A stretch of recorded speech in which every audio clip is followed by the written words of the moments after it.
Well, hello everybody. I am excited to be here. Let's find a good angle here. Coming back on in for our final live stream in this live stream series we got going on this week. Um, so I promised that I would answer some of the questions that had popped up in the feed from our live stream yesterday. So I'm going to make sure I delve into that. And also there were a couple more questions posed since then. So let's take a look at that, and then we will dive in for today. Also, I should say to those of you that are observing the holiday, happy Christmas Eve. I hope for those of you that observe that it's going to be a fun time for you. I am going to be having dinner with my sister, and usually we do a little bit of karaoke on Christmas Eve here in good old New York City. And it's pretty great because this is actually, the city kind of empties out on this holiday. So when you go out at night, it's pretty awesome. All right. So today there were a couple of questions. First thing I wanted to address was actually some feedback from the live stream that we did yesterday. And that was from Carlos, I believe it was. And Carlos shared that we did a guided visualization where we went into the body and took a look at our sense of vitality and our heart flame in our heart space. And Carlos had mentioned that he saw the flame kind of get big and red, and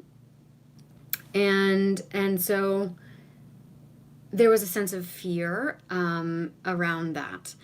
And so one of the things that I would want to demonstrate a little bit is how you process things. So oftentimes we don't go into the body because we're fearful or because the things that we witness scare us in some way. And that's because we've been taught that whatever is in there is scary and inappropriate, right?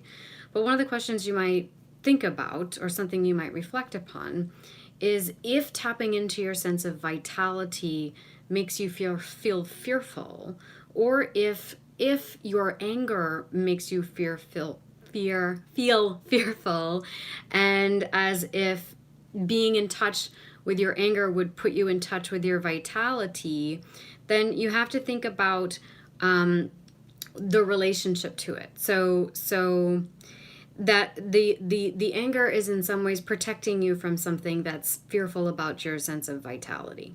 So one of the things that one of the ways in which I process this with my clients and in my programs is I'm going to take what he said and I'm going to externalize it in some way so that I can look at it and bring it into my own body and see what happens and what my inner being has to say about what's going on with him. So this is just my own sort of visceral response to what came up. There was also discussion of the smell of rain. To me, that feels like, that actually feels like a marker, like a memory marker, that there may be some constellation of energy tied up at a point in life where this part or aspect of yourself split off, and there's sensory information tied up in that. So you might free associate a little bit on what that means. But the fear may be a layer that is protecting, or I should say the anger may be a layer that is protecting an underlying sense of helplessness. And so a fear of the anger prevents you from stepping into the deeper fear of helplessness. So this is how I am interpreting what was shared. I'm just going to bring that into myself. I'm doing that thing again where I cross my ankle, my foot over my ankle. So I'm just bringing the image into my mind's eye, then projecting it onto a movie screen.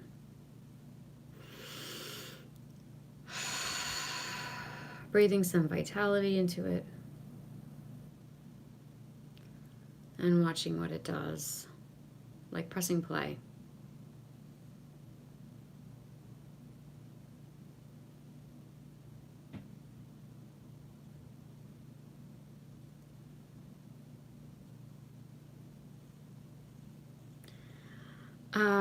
It feels like there's shame underneath it.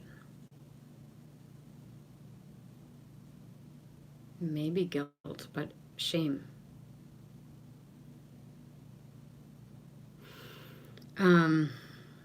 So I might think about, what is your relationship to shame? When were you shamed? What was acceptable and what was unacceptable? And how was anger handled in the household? You might also think about how anger serves you in some way, what it protects you from. Oftentimes, anger is kind of a blanket emotion that we put over things that protect us in some way. And it feels like there may be some shame here that you would want to explore. And then feeling shameful about the anger, which is a perpetual cycle, right? But if you go into your heart space and you breathe life into that part of you and it glows red, that there's some connection. The anger is actually, in some ways, creating a bridge for you to your vitality, because anger in some ways it allows us to draw a line where otherwise we're not really able to. It's kind of like when we're able to tap into our anger, it allows us to say no, it allows us to assert ourselves.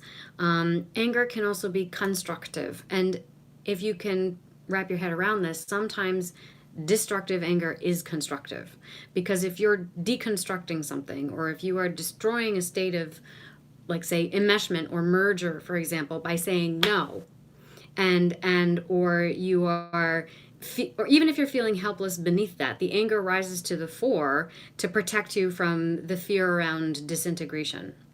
It's a certain affect state. So anger can be defensive, but anger can also be constructive. And if you're afraid of your own anger, which is in many ways trying to assert yourself in some way, then the anger can feel out of control and get out of control because it's not being recognized and it's always being feared. So it's always going to be like in your face, like, come on, come on, come on, come on. And if you fear that and you keep repressing it, then it will flood you in moments where your helplessness is stimulated, because it's trying to connect you with your vitality. So those are some questions and things you might explore around that. So I just want to say thank you for sharing some of your vision from yesterday. There were two other questions that I thought we could address in the time that we have here today. And of course, if you have questions as you're watching this, you can pose them here in the feed. So new research would suggest those with an avoidant attachment style seem to have the biggest negative impact on their sexual and relationship satisfaction. Would you agree, and how would you mitigate this? Well, first of all, I would say show me the research.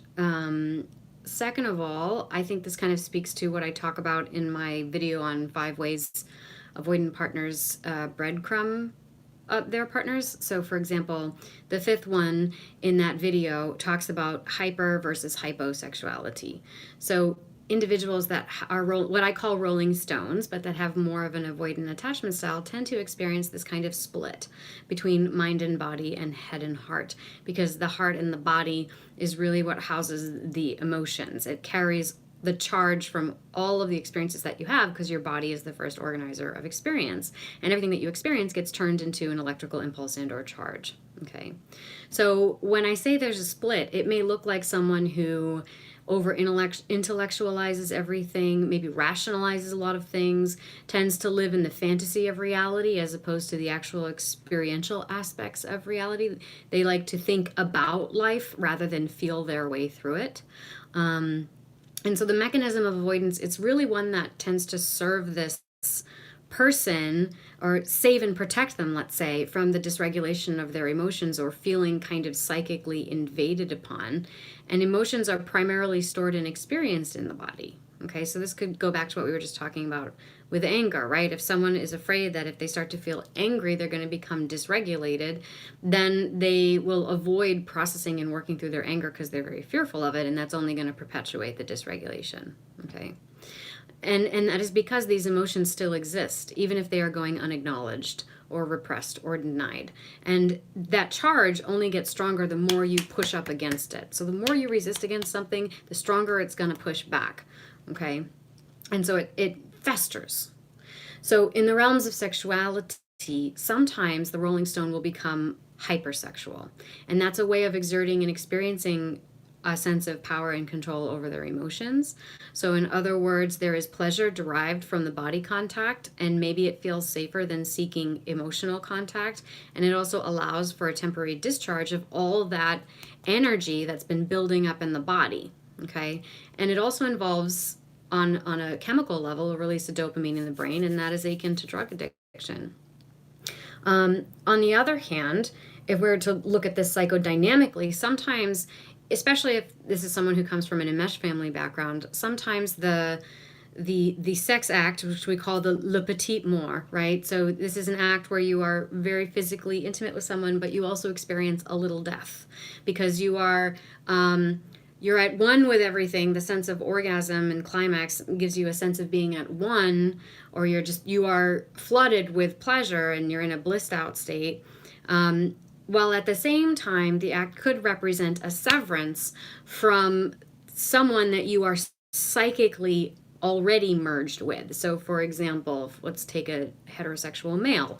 Maybe they have a narcissistic mother and became kind of a narcissistic arm of that mother. And so everything is more or less kind of dictated by what the mother says and or does. And so the sex act in some ways could be a way for this male trying to step into his manhood by being received by the feminine in a way that sees and acknowledges him as male, as aggressive male, as an adult, as him and his masculine, right? Stepping into manhood in some way. So sometimes it's like the boys chasing after manhood by finding it through the feminine. But at the same time trying to escape like the smothering feminine or the overly intrusive and invasive feminine. So escaping the invasive feminine by giving to and penetrating the receiving feminine. So this is getting a little bit deeper than I usually go on this channel. But some of the psychodynamics behind that. Now, on the other hand, body boundaries can become representative of emotional boundaries. So in this case, an individual or rolling stone could become more cold and or rigid or unaffectionate because sexual contact might stimulate too many feelings for them. And it might make them feel uncomfortable engaging in that way. That actually turns a switch, and instead of being more closely intimate with someone, it actually pushes them further away because the body contact has been rejected for whatever reason. Inhabiting the body has been rejected for whatever reason. And so when someone wants to access that piece, the part of the self that resides in the head feels kind of repulsed. And so it doesn't actually facilitate intimacy. It actually feels like a forced sense of invasion. And to some extent. Now, there can be instances where there's an allowance for intimacy in those such circumstances. So maybe it's a relationship in where the sex is mind-blowing and amazing, but then all of a sudden they turn rigid and cold and don't want to talk to you for 2 or 3 weeks, okay? Because it's what I think of as like a threshold of tolerance. Like the amount of intimacy that might be experienced with the blending of the emotional and body boundaries could be very threatening and overwhelming. And so you can only encroach upon that in increments. Or sometimes people tend to experience it as all in or all out. And so if they spend some time all in, they got to spend some time all out before they can pendulum back to a state of equilibrium. And I would also say that sometimes even the individual or the rolling stone who seeks sexual gratification will most likely appear kind of lost in their head or their own fantasies while seeking discharge in a sexual situation, because to be fully present in that moment would be to kind of integrate the body boundaries with the emotional ones. Okay, and again, that may be too intimate to be tolerated. Now, other instances of this kind of mind-body emotional split can be evident when you have someone that overexercises and adheres to strict diets as a way of punishing and controlling the body and its emotional charge, which we might think of as anxiety, right? Or on the other end of the spectrum, a person might ignore the body entirely or abuse it with unhealthy habits and or use it kind of like a mask to hide themselves from the threat of emotional contact. So to work through this, And I think that was part of the question. How do you mitigate that? To work through this, you really have to engage with this process that we demonstrated yesterday in our live stream video, which is to get in touch with the essential self in order to begin cultivating that reciprocal and healthy relationship to the physical body, and also the energetic bodies that get tied up in that groove or synaptic pathway, if you will, that has been carved throughout over time. I'm going to talk a lot more about energy bodies. I'm like, I know this channel's super excited about attachment, but I myself am falling down the hole of consciousness and the relationship between attachment and consciousness. So in the new year, we're going to be heading the direction of consciousness. So therapies that I would say, like, so you want to work with this, like, say this is something that you contend with and you want to work with this. So I would say therapies that work directly with the body are really a great and useful way to approach this. So EMDR, somatic experiencing, dance movement therapy, acupuncture, kinesiology, music therapy. I've heard of Rolfing. I don't know that much about it, but it sounds great. Also creative arts therapies, like what we're doing yesterday and what we did today. And if you want more demos of what that looks like, you can check out my playlist on attachment and spirituality. And additionally, I also just became aware of this practitioner, but I think her work is pretty fascinating. You can look up something, it's called Erotic Blueprint Breakthrough Course, and it's with this woman, MissJaya.com. She talks about how we all have a layering of, I think it's like 5 or 6 different erotic blueprints, and you can figure out your blueprints to help you be in a better combination with your partner and your sexual desires. And I'm actually doing a joint venture video project with a certified erotic blueprint provider in the next month or so. So if that's something that interests you, you can give me a comment here, and maybe I can look at bringing something like that here to my YouTube channel. But there is a link to that in, I'll put a link to that in the caption of this video if you're interested in learning more about Miss Jaya and her erotic blueprints. Okay, so who do we have here before I move on? Let's see. We have Diana, welcome. We have Trump Guy, who I can't seem to get rid of. We have Dr. Log, hello. We have Lee from LA, hello. We have Rebecca, hi Rebecca.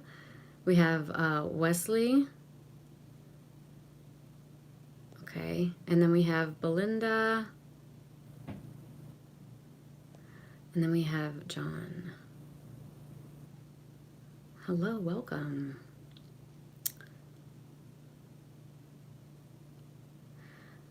My girlfriend is a victim of sexual assault in her past. I'm concerned how it will impact us going forward. I'm not sure how to approach her about my concern, but she seems to avoid serious talks. No, that's a longer conversation.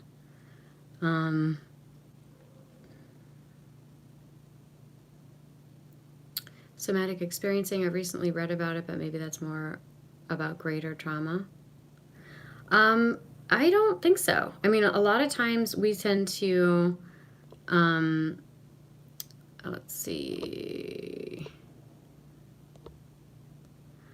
we seem to we're talking about big T trauma versus little t trauma. So developmental trauma versus like incidental trauma. So big T trauma is like when you have a significant, like warfare, chronic abuse in the home, sexual abuse, you know, things like that, neglect, or substance abuse in the home. Those are like big T traumas. And then little T traumas are like cumulative traumas that could actually be layered on top of big T traumas, that also create these different pathways in our brain. Now, there's no standard for how these things are going to impact someone. Everyone's different temperamentally, and the way they respond to their socialization and their conditioning is going to be different. If something works, if somatic experiencing works for the rewiring of your brain, somatic experiencing works particularly well with like war veterans, for example. I've seen some examples of that. But it could work with any form of trauma. We're still working with the limbic brain. And if you know it works for like something that's like a big T trauma, I think the likelihood is that it's definitely going to work for a little T trauma, right? So why not? Okay. So welcome everybody. Happy to have you here on the call. There was another question about if attachment theorists said that it would be based, attachment theorists might say that someone who is dedicated to remaining single may have an avoidant attachment style. How would you respond to that? Well, I would say if attachment theorists said that, then it would be based on a piss poor study with very low validity or replicability. Because examining behavior is only half the story. So it's not about what context you're in. It's about how you are inhabiting and experiencing yourself within that context. So two people can perform the same action for different reasons.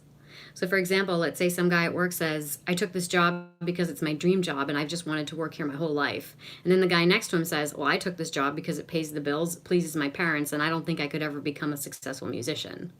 Both are performing the same action. They're both sitting in the same context, but they have very different qualitative experience of it. In addition to that, sometimes being in relationship is actually an avoidance of intimacy, because you have to know yourself before you can show up authentically in any relationship. And oftentimes people kind of skip that part and they enter into relationships to find themselves. And that's not to say that you're not constantly learning about yourself in the context of relationship, and to be sure, that's arguably the whole point of it. But when people show up to a relationship and fall into a total self-abandonment while in it, or feel that they're unable to be unhappy without it, then that's a problem. And that's a reliance on your partner to figure everything out for you. And it's an absolving yourself of assuming personal authority and emotional responsibility in your life. So I'm with this person and I'm sourcing from this person my sense of purpose and meaning and wholeness within myself. And this is a sense of purpose and meaning that I couldn't get without them. Okay. So what happens when you do that is you're actually not being fully in resonance within yourself, and you're also overemphasizing this idea that romantic relationship is the only one true source of intimacy and meaning and purpose in the context of relationship. And you're setting it up as this supreme barometer for felt security, which is extremely inhibiting and just not the case. So it's not to say that you can't be in romantic relationship and be in resonance with yourself, because certainly you can. But that's a qualitatively different experience than when you're in relationship with someone who's emotionally unavailable and you're outsourcing so much of yourself to try to make something feel intimate that just simply isn't. Okay. And it's not, and you know, it's not because, or it may be because they're not showing up out of a sense of fear. And maybe it's because you can't show up either if you keep stepping outside of your center. If you just aren't at home within yourself because you're running around trying to be everything to somebody else, because if you can't be everything to this one person, you think you're nothing on your own. That's very different, qualitatively speaking.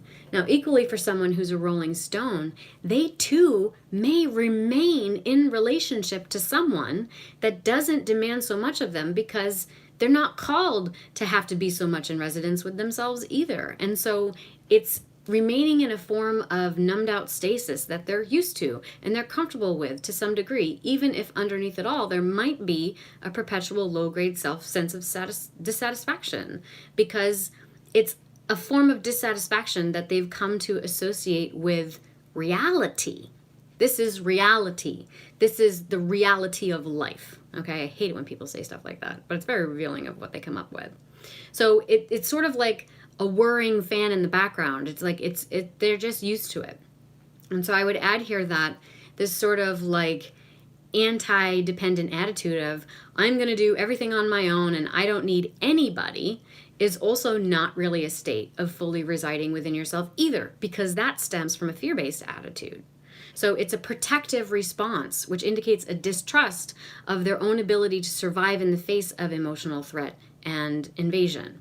So like, it's kind of like, it's kind of like when you watch those alien invasion movies and the military's response is always to blow it up first, versus the scientists who want to figure out a way to talk to it first, versus, you know, the hippie protesters who immediately go to the crash site to receive the aliens before they have any idea what their intentions are. Right? So our ability to trust ourselves and to find that place of self-sovereignty, as I said before, it's a qualitative experience, whether you are in romantic relationship or out of it. So to measure your sense of felt security or attachment style, it's not It's not determined based upon whether you're in or out of a relationship. It's how you are experiencing either of those states of being. So ask yourself, how am I experiencing being single? How am I experiencing being in a relationship? How am I enjoying my state of being in either of these contexts? How much am I resisting it? Am I feeling good about my desires? Or are my desires torturing me and making me feel unaccepting of the present moment? Or do I think that's what they're doing? Incidentally, it's not your desires, it's your belief about your desires. So, am I embracing the present moment as the best thing that could be happening to me right now? Or am I weaving stories about how I need to do better, be better, or find someone or something else in life to improve what I think isn't good enough about me in my life right now? So, these are questions you want to ask yourself. So, in a nutshell, my response to that question would be that these hypothetical attachment theorists would need to deepen their understanding of the human heart and the human experience. Okay. Let's see what we got on this. We got 5 minutes. Let's see what we got here.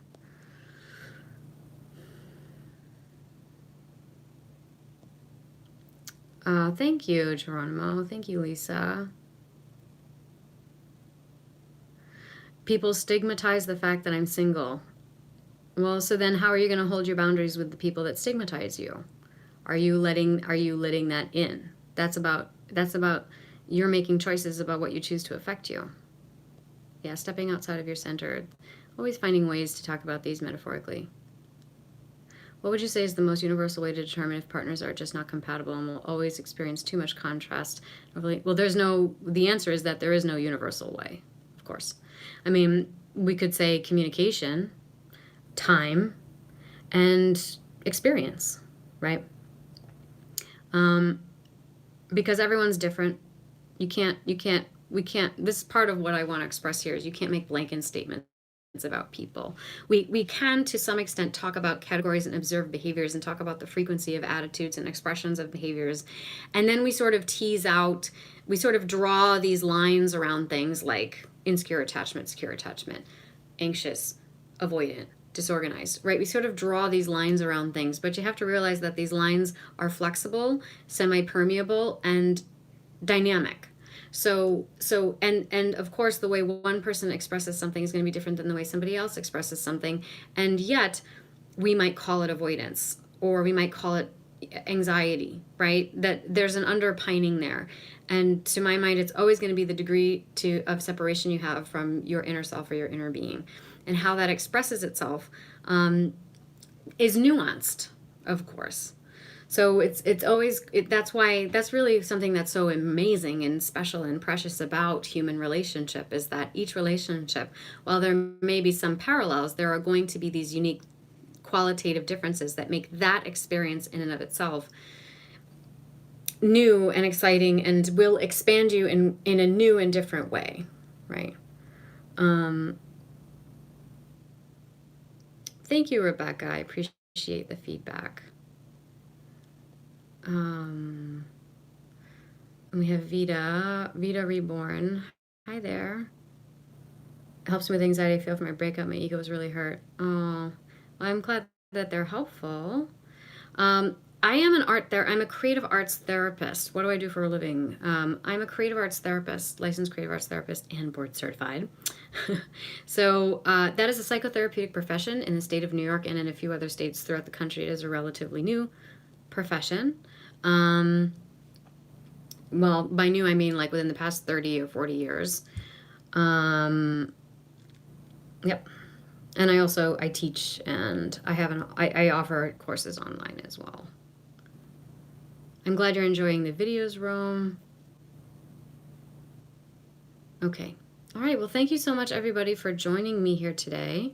And I want to wish you all a wonderful holiday season.